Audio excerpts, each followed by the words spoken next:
If you haven't heard about Anchor, it's the easiest way to make a podcast. Let me explain. It's free. There's creation tools that allow you to record and edit your podcast right from your phone or computer. Anchor will distribute your podcast for you so it can be heard on Spotify, Apple Podcasts, and many more. You can make money from your podcast with no minimum listenership. It's everything you need to make a podcast in one place. Download the free Anchor app or go to anchor.fm to get started.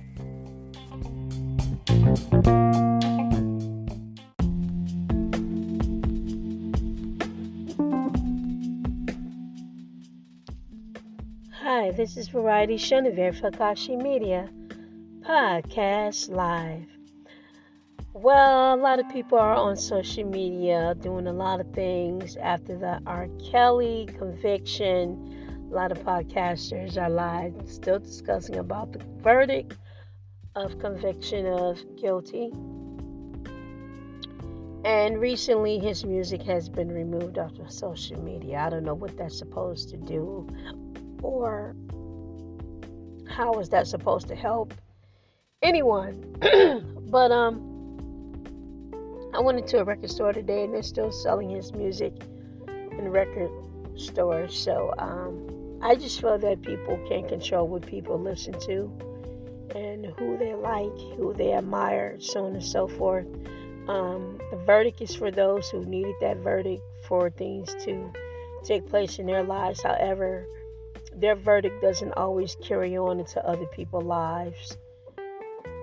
And they needed that, and so they got that, they received that. But when it comes to other people listening to R. Kelly's music, who still like him, who's still a fan of his music, it's not going to change much.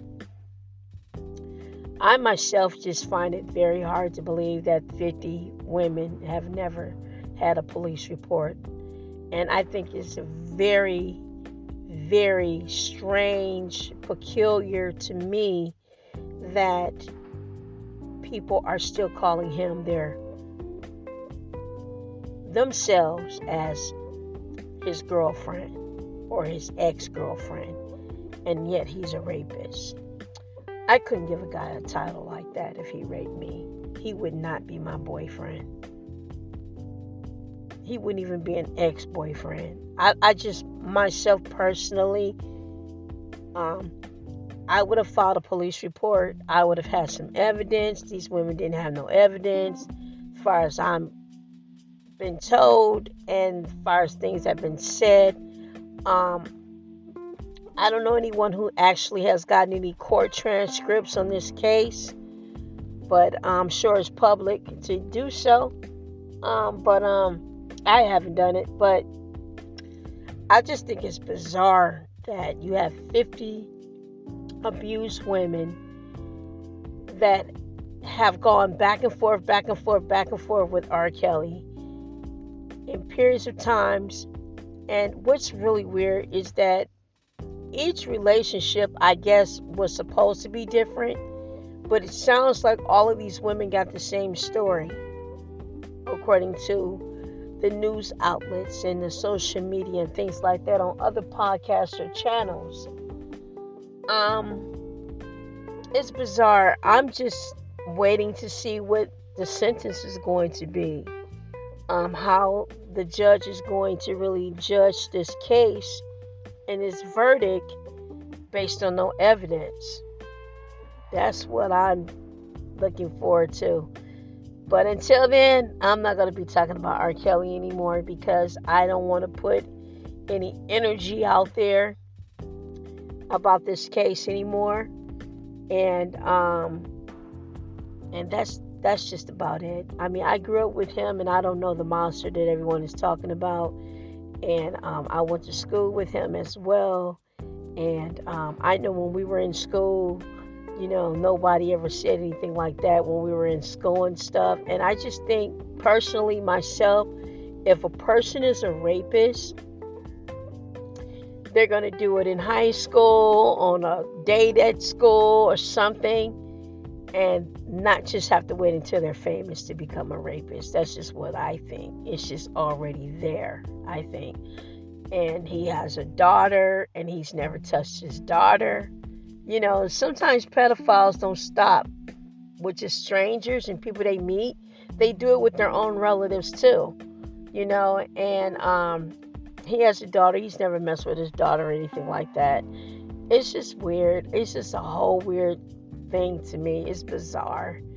I know for a fact that R. Kelly is like, okay, copyright. Speaking on the business level of all of this, recording artists who have things going on with their music as far as artists and their copyrights and getting their masters. After 35 years, an artist has the right to revert back their masters to them. R. Kelly is about 4 or 5 years away from that. And then when I hear them saying, oh, this started happening 30 years ago, it's like a seed was planted so we can build all this up so we don't have to give him back his masters of his music. That's what it sounds like to me. That's the feeling that I'm getting. That's the vibe that I'm getting. And if he's in prison, then maybe something can happen to him, you know, so on and so forth. You know, it just sounds like that's just what the vibe I'm getting in the air. That's what I'm feeling, because, you know, once that 35 year is up, he can say, hey, I want my masters back, you know, and he can do that legally and lawfully. So hopefully he'll be able to do that in incarceration too, you know, and hopefully he'll be able to do that with a good attorney to work all that out with this conviction and having money. So just taking all of his music off of YouTube and all that stuff, because I myself don't really understand why. Well, I guess they're going to use the music, still keep the music on there versus the videos because of the downloading and the streaming of the music. So it makes sense to keep, if they're going to remove his video channels of all his videos, I guess they have to do it for whatever, for the conviction. I don't know if it was something that they needed to do because of the conviction. But as far as the streaming and the downloading of the music, you know, that still brings money and capital into the record labels, and, you know, still payoffs for paying off anything dealing with advancements in the past. You know, it was still bringing in income, you know. And I just feel like that R. Kelly has recorded not just with himself, but other artists. So are they going to take down all the other artists that he has worked with too, their music too? You know, that's something that I'm, you know, curious about. But anyway, I'm going to let this stay in God's hands, because this is something that God has control over now and always has. And just the things is just gonna prevail on its own, you know. It's a strange situation to me though, because I think it's strange nobody's family came looking for them, or I would look for my family. I would knock on doors looking for my family. I'm looking for my best friend right now, and his father passed, but the family, we're all getting together to search for him and look for him, you know, of his whereabouts, you know, because no one has heard from him since his dad died. And I know he was really depressed about it, so we don't know what's going on with him, but we're getting together to look for him. That's what a family does when they love their family. And I've been on YouTube, and I've seen all these videos about R. Kelly, alleged victims and stuff, having all these different relationships. One woman is saying that at 16 years old, she was fucking R. Kelly in a anus with a dildo, and she was going back and forth constantly doing it, you know, and her family didn't know that she was dealing with him. I just think all that's just bizarre, going back and forth, and then they said that R. Kelly was filming all his videos on an iPhone 3. I work in media arts. I've worked with different cameras, Ikigamis, Aeroflexes, tablets, camera studio, cameras.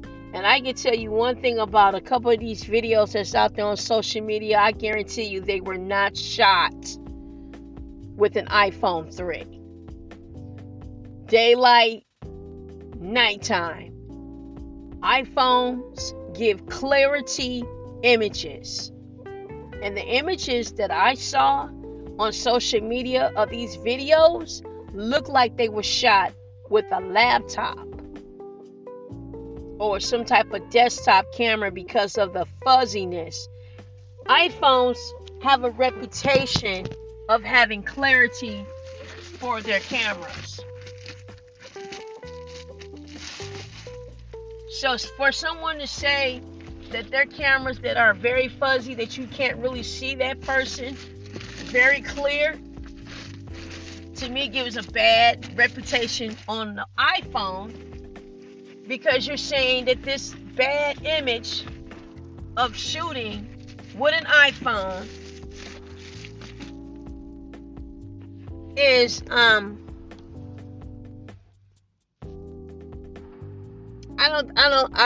think it'll be a bad image of a product. If you look at the videos and say, oh, that was shot with an iPhone, anyone who uses an iPhone on a regular basis, you would look at that video and say, that's not an iPhone camera shot. There are people who, I don't shoot with iPhones. I'm an Android person, but I have some really great Android phones that shoot great pictures and videos. And I just don't see an iPhone. iPhones have also, I think, their logo when you shoot with them. And I'm not convinced that these videos were made with an iPhone. They look like an image that was made with a laptop. Like the laptop was up on a stand, or it was some type of tablet. And the iris of that camera was just a straight iris with one little small lens, and it didn't have a lot of pixels for it to be captured something like that and have a good image. But I definitely don't think that these are iPhone shot videos on sex tapes with supposedly R. Kelly, because if it was R. Kelly, you would have been able to see a complete sharp image of him and without it being fuzzy. That's how I think. Doesn't matter if it's dim light. The iPhones have great camera images. Daylight, nighttime, dim light. That's just the way I see it, coming from that perspective. And then one of these videos that I saw, it didn't show a full video, but one of these videos that I saw where it was supposed to be a young girl that was supposed to be a teenager, that was supposed to be with R. Kelly. It looked like to me that this was an edit video. The reason why it looked like to me it was an edit video, but it was still a fuzzy type of video, is because in the first shot, there's a bald-headed guy. The guy is bald-headed. In the second shot, he has an afro. No one probably caught that, but I caught it. So I'm like, these are two different people. It's not the same person with this little girl. These are two different people. So if you're out there really trying to find these videos, whatever, they're out there. And I really, really feel that, okay, we have a verdict met, but why are we giving so much publicity now to all of this? You know, because to me, that's like people getting their advertisement and everything on it. And they're trying to make money off of this. Are they trying to make money off of all these videos? So they want to take down all R. Kelly's videos. So now we're going to have all these victim videos up there. That sound like a moneymaker to me. You know, and I just personally, I work in film and television, radio, broadcasting. I have an FCC lifetime license. And I do not understand how someone can do a documentary on someone's life without getting consent of that person first, especially if they're still alive. So I don't know how this producer of surviving R. Kelly got this documentary done. because it's a documentary, and she told these people that it was a documentary, and therefore she had a budget. She filmed it. She aired it. So that means all this money came together. In order for all 50 of these women to come together to talk about this, they got paid to talk about it. So that's how I look at it. And he really thought that he had a video that was going to be doing about his life, like how he grew up, where he came from. He grew up from the projects, so on and so forth, where he started. None of that. We went straight into something about dealing with sex. I don't see how this cannot be a lawsuit on his side where someone is talking about what somebody does in the bedroom. Even if it was sexual abuse, I just don't understand how something like that can be aired and not giving consent of that person. A person has a right for a person to say things about, especially of that status, and what goes on in their bedroom. I just don't understand how this was to me was just something that was just neglectful. It's illegal. It's illegal. It's illegal. To me, it's illegal. It was an illegal documentary to me. I don't understand how he didn't understand when they talked about him coaching them. I don't think the way I got it is that he really thought he had something dealing about his life, and he was excited about it. And then he found out later on that they would really wanted to know about who he was dating and who he went to bed with. So it was like a setup. So I don't understand this. I don't get it. I just do not get it. I'm not feeling it. I'm sorry. I'm not feeling it. I'm not feeling with no evidence. I'm not feeling it. Ain't nobody talking about no panties. No, nothing. I mean, any part of this man's genitals, no herpes on nobody's panties, no DNA, no forensics of any kind. Just hearsay on videos. I don't know why we bringing up Aaliyah. This woman is deceased. Her mother said nothing happened. Aaliyah said on video he was her best friend. It's like they wanted to get him for Aaliyah and everything. Well, Aaliyah didn't say that when she was alive. Diane never said, her mother never said that they were, that she was ever raped. I don't think Diane would have allowed her daughter to be raped. So I don't see that. And then some other chick goes back on the bus and said, oh, he's eating her pussy out. You know why? Were you jealous of it? That's what makes me think. I'm feeling like, is this woman jealous of her getting her pussy ate out by R. Kelly? That's how I was feeling. I just don't feel the whole thing. It's just, to me, it's weird. It's bogus to me in a lot of ways that you don't have no DNA. You don't have no police reports from one victim. Not one victim police report. Not one gynecology records of anyone or anything. I would have did a polygraph test. I don't know why his defense team didn't ask for a polygraph test of all these victims. I would have asked for a polygraph test. I think his defense team was very weak. I think they're very weak. You know, like I said before on my past podcast audio, that, you know, they trying to use the Mann Act, which is the White Slave Act, and all this, protecting the white woman. When I look at law like that, I look at it like someone who has done this in the past themselves, and they use the law to protect themselves for the laws that they have broken in the past and the crimes that they have committed in the past. And then they're going to come out with some Mexican guy who supposedly beat him up in jail because he was having a bad day. So he beat up R. Kelly. That's crazy. That's just so typical. You always want to have Mexican against the African American in prison. They always have that. They have that in the county jails. Mexicans are against the blacks. Mexicans usually don't get that close to African Americans, as far as I've been told. That they stay on their own side. That's what I've been told. I've been told that Mexicans got their own side of the room, and African Americans got their own side of the room. I don't see how this Mexican guy just came out of nowhere and just started beating up on R. Kelly in his cell. But they said that the guards were supposed to have let him in his cell and opened it up and let him go in there and beat him up. I guess because they're guards, they're supposed to beat him up. But I'm against any security beating up on inmates and stuff unnecessarily and causing fights. But you know what? It's been in the newspaper, in West Hollywood newspaper, that the sheriffs of the Los Angeles County, or any county really, but the California sheriffs have joined gangs in prison and in jails. They became their gang mates. And they only got a badge. That's the difference.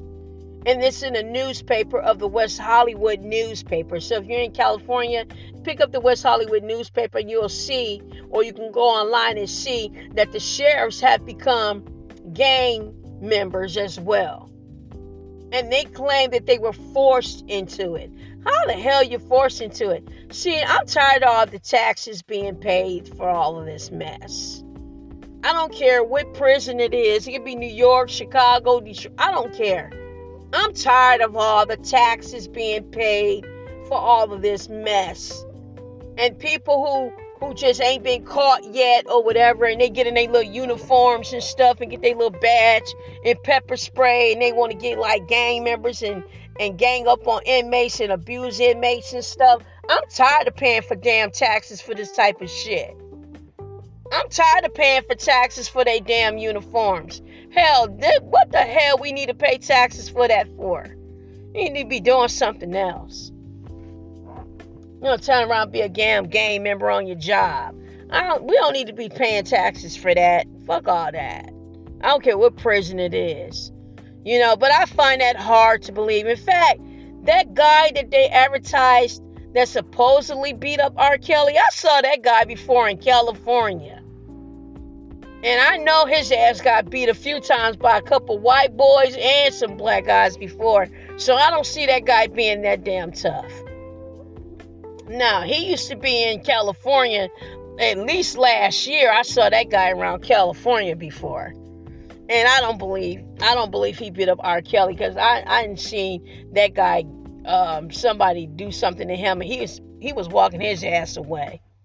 Don't try to make him sound like he's some big tough ass motherfucker. R. Kelly is tall as hell and he's buff and big, but at the same time, I can understand you just feel like, I'm not gonna put my hands on this motherfucker because I'm not gonna try to do that. But if he gets sentenced and they give him long time, then I guess that'll be the time for him to really unleash all his anger and just let it go. You know, but you know, sometimes you just gotta hold out with things like that and everything. But other than that, you know, it comes and go. I'm going to let you know something. My daughter's father went to prison for 30 years for the same type of thing, for sex abuse.